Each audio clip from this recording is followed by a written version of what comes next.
We're once again heading into Champions League qualies. We've let a few players leave as their contracts were up. So Renan Carlos and Gabriel Rodriguez went to Duquini Cline, Liedson went to Pristina, and Juan Jose Cardoso went to Villa Mitre in Argentina. We did also sell Mikel Ortiz to Balkany for 120k, while bringing in a better player in that position in Mateus for a fraction of the price. This was in the January window, but I just forgot to mention it. As for the players we've brought in this summer who'll actually play for us, we've got Alan Cardoso, a new rotation option on the left wingback, Marc Montañez, a good-looking attacking midfielder, and Gorka Alonso, a tall, promising centre-back. We're playing Karabag of Azerbaijan in the first quali round. I thought that would be a challenging tie, but it really wasn't. We won 6-0 on aggregate as Fratsau got a backheel assist and Gorka Alonso scored on his debut. We're now playing TPS of Finland. That turned out to be an even easier tie, as we won 11-1 on aggregate. Fratsau scored all 6 goals in our 6-0 win in the first leg, and is turning out to be an incredible striker as we've seen in the past year.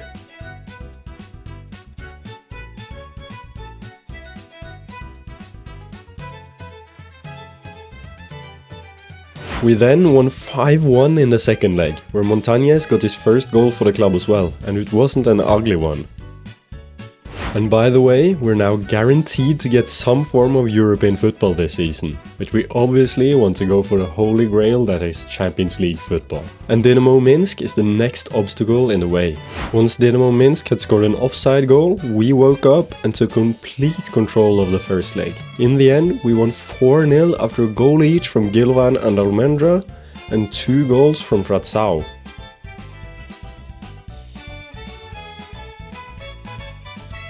The second leg was way more nervy, as Dynamo Minsk kept pushing and pushing. But in the end, it fortunately wasn't enough for the Belarusians, as we won 5-3 on aggregate.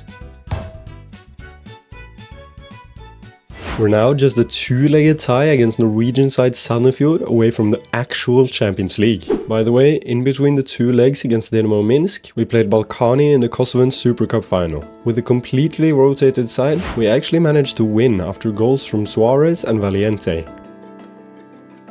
So we lift the Super Cup for the first time in our history.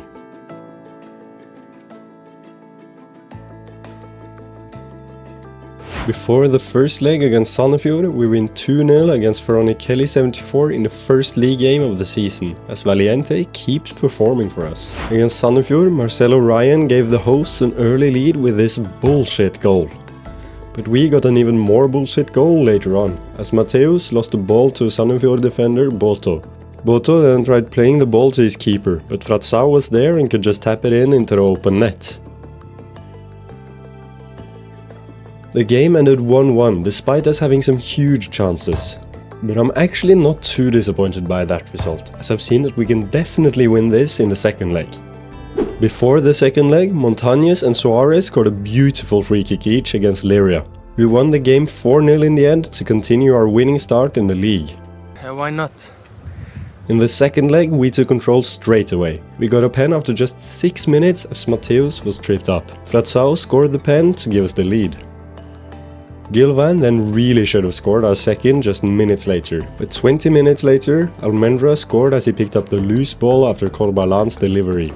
4 minutes after that again, Gilvan finally scored, before taking a free kick short to Fratsau in the 42nd minute, and the rest I'll leave as is.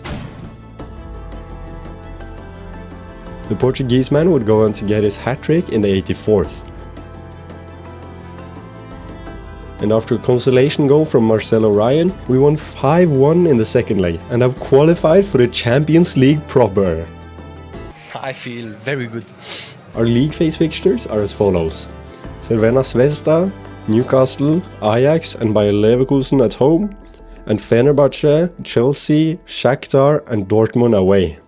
Some really cool games, and some where I genuinely think we have a chance. We win 4-0 against Pristina and 5-1 against Malisheva in the next 2 league games, before drawing 1-1 against Duquini Cline, which means the first dropped points of the season. By the way, we've now grown the loan farm up to 82 players out on loan.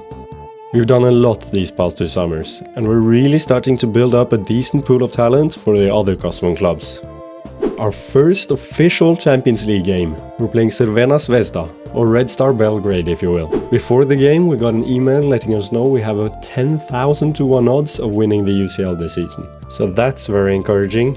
The first half against Red Star, literally nothing happened. But in the 63rd, Miguel Angel scored from a short corner. The high wouldn't last long though, as Knežević equalized just 11 minutes later. We then took the lead back just 6 minutes after that. The two subs Valiente and Montañez combined to get us the lead. 6 minutes after that again though, Red Star equalized again, as Knežević scored from his own rebound. So it's a 2-2 draw in our first ever Champions League game. I should be happy with it, but I really think we could have done more, and I'm annoyed that we gave up the lead twice. Before going into the second UCL game, we drew 1-1 against Drita in the league, as both teams scored a pen. We're away to Fenerbahce in the second UCL game, where they took the lead off a pen after 18 minutes. There weren't really too many chances for the rest of the game before Gilvan had this decent chance, but he put it off target. So we just about lose to Fenerbahce, but it was an absolutely deserved win for them. In the next league game, Fratsau scored a 12-minute hat-trick as he scored in the 13th, 16th and 25th minute. We ended up winning the game 4-0 against Fereca. We're now playing Drita in the Kosovan Cup second round. Kluivert scored 2 identical headers in the first leg. Valiente scored 2 in the second leg.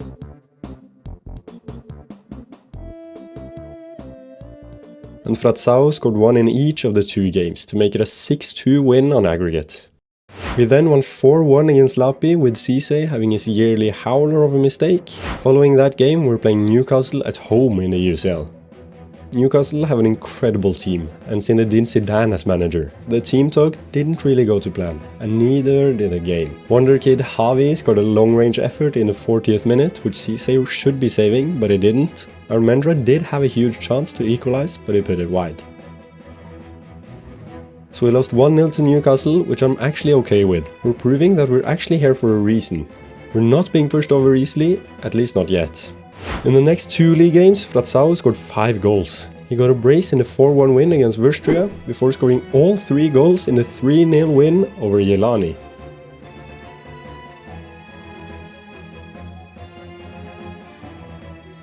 We have actually taken the lead of the league with that win over Jelani. It's such a close table so far this year though, as the top 4 has 26, 25, 24 and 23 points. Enjoy, whoa, we're close now. Despite Fratsau getting another brace, Lambo also scored a brace to continue haunting us and to make it our first league loss of the season, as we lost 3-2 to Balkani. Before our next Champions League game, we received the TV money from UEFA, which was a whopping 2.34 million. We're now playing Chelsea at Stamford Bridge. We got absolutely hammered in the first 20 minutes, as Nkunku scored a hat-trick and we were 4-0 down, and you can hear my reactions. James, oh my, what the fuck? Reece James to Enzo to Nkunku, oh my. Oh, we're getting cooked here, man. What's that? What are you doing? Oh, Reece James to Enzo to Nkunku, who shoots and scores. Oh my god, man. 4-0 down in 20 minutes. Right after the break, we did score a goal, as Enzo Fernandez played the ball to Fratsau, who scored relatively easily. But it ended with a 5-1 loss away to Chelsea. That wasn't very nice. That wasn't very nice. Can I do it to you?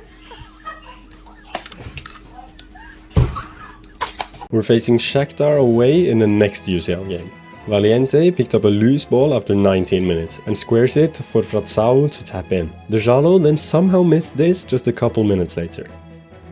Valiente also had a massive chance to double our lead, but he too missed it. Shakhtar hit the woodwork 3 times before getting the ball in the back of our net in the 80th. The Ukrainian side then countered from our free kick and ended up scoring again through Marlon Gomez.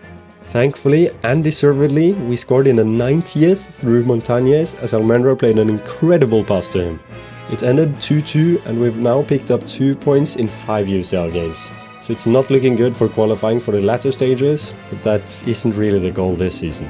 The two next league games we won 2-1 against Velesnimi after goals from Gorka Alonso and Gilvan, and 3-0 against Pristina Array with Montaña scoring this beauty. Ahead of our next game against Kosovo, the generational hater said to the media that we, Rahaveci, play boring football. Valiente scored after just 8 minutes to give us the lead, but Daniel Awua, our loanee, scored to tie the game 20 minutes later. Fratsau then scored, missed a pen, and then scored again, before another one of our loanees, Batista, scored against us to make it a nervy few minutes at the end. But we came away victorious. How's that for boring football, Dennis? We then won 3-1 against Trepka 89 before facing Ajax at home. Ajax had a couple of decent chances before they finally scored in the 37th, as they got a pen. Kjergaard then doubled their lead right after a break, as Gareth Thomas couldn't clear the ball. Despite Matteo scoring for us, we couldn't get the second, so it ended 2-1 to Ajax in another close UCL game against good opposition. We then won 4-1 against Veronikeli 74 and 2-0 against Malisheva, before the third round in the Kosovan Cup against Balkani. We won 2-1 in the first leg despite initially going down 1-0, as Fratsau scored twice. Early on in the second leg, Cisse made a huge save. Valiente then gave us the lead after a brilliant 1-2 between him and Mateus. From there, it was a cakewalk. Fratsau and Suarez scored one each as we won 5-1 on aggregate to progress to the quarters. We've faced arguably the two toughest opponents you can face in the cup, and we've come out victorious twice. Liria, Pristina and Dukayinikline then got beat 3-1, 2-0 and 1-0 respectively, as we're now 12 points ahead of Yilani in second. Edu Valiente then kicked up a fuss during Christmas times. He initially agreed to a new contract, which I was gassed with since he had interest from La Liga 2 recently. But then, 2 days later, he comes to me and says that he wants to consider his options at the end of his current contract. But then, 2 days after that again, he does a full 180 and actually signs the contract. This kid is weird, man. What is this? What is this? For what? Why?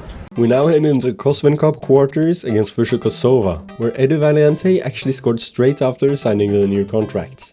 Dejalo then doubled it before Fratsau scored the third and final goal. After 25 minutes of the second leg, we were in the lead 3-0 after goals from Gilvan, Dejalo and Rui Rangel. But in the second half, Kosovo scored not once, not twice, but 3 times to tie the game up. First half was good, but second half was shit. Which we obviously went through on aggregate as we had a 3-0 win from the first leg. After a close 3-2 win against Drita in the league, we'd face Borussia Dortmund at the Signal Iduna Park. Straight from kickoff, Fratsau had a huge chance, but he put it just wide of the post. After 13 minutes though, Korbalan came down the left side and squared it into Fratsau, but Slotterbeck was the one who actually put it into the net. Dortmund then scored 2 offside goals in quick succession. Before finally scoring in the 70th minute through Fabio Vieira. Literally 2 minutes later, Brandt got pushed and Dortmund got a pen, which Litvinov scored. We did hit back though. Gilvan scored for us in the 80th to tie the game. Vieira then had his shot blocked on the line in the dying stages, and we've drawn away to Dortmund. That's absolutely incredible. Even though we're now officially out of the Champions League, I'm still gassed. And it really shows how far we've come as a club. The next league game, we won 3-1 against Feritsai, as Suarez got himself a brace of penalties. The final UCL game of the season was against Bayer Leverkusen at home. We unfortunately lost 3-2, but we fought valiantly in the second half. Our goals came from Stratsau after some nice link-up play between him and Valiente, and Montañez as he scored this banger. By the way, the coefficient rankings are looking good this season. We've got 5.25 points coming in this season, and we're set to move up 5 places as we've now got 12.625 points in total. As we draw the next league game 1-1 with Yilani, we're now 14 points clear of Yilani and Liria in second and third with 7 games to go. So we've basically won the league for the 3rd time in a row.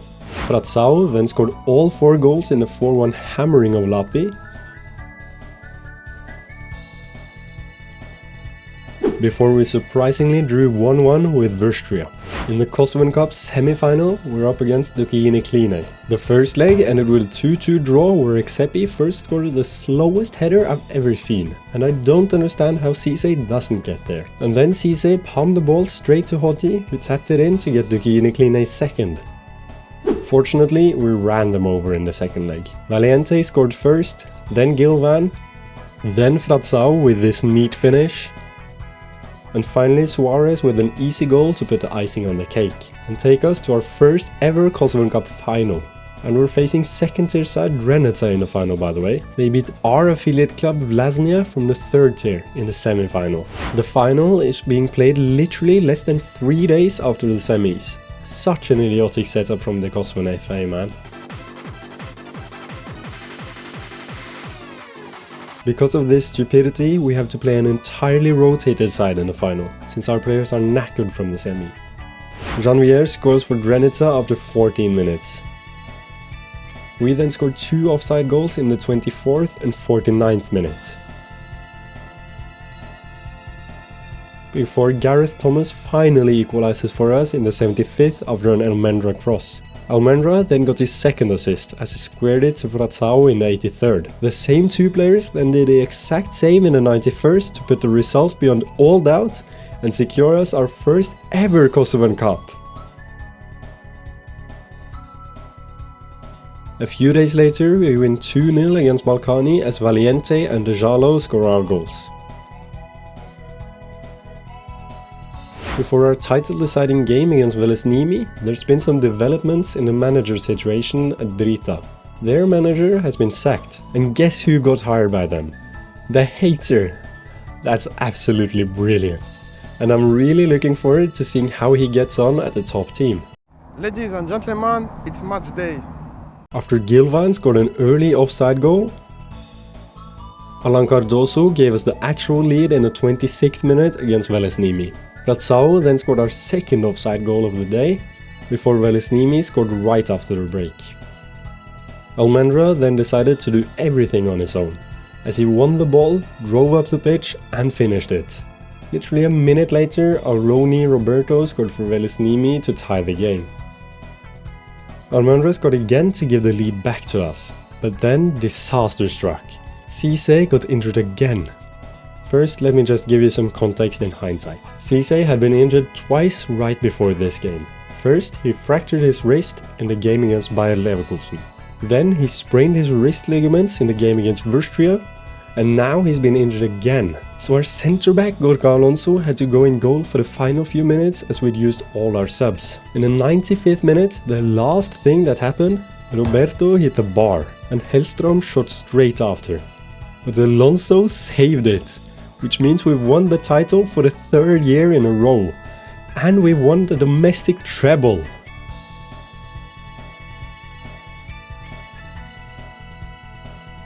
In the final 3 games of the season, we won 6-1 against Pristina Array, where Fratsau got a brace and Gilvan got a hat-trick, 2-1 against Fusha Kosovo as Gilvan got another 2 goals, and 6-0 against Repka 89 as Jeremy Suarez scored 5 goals in 39 minutes. Final thing to mention for this season is the budgets we've been given by the board.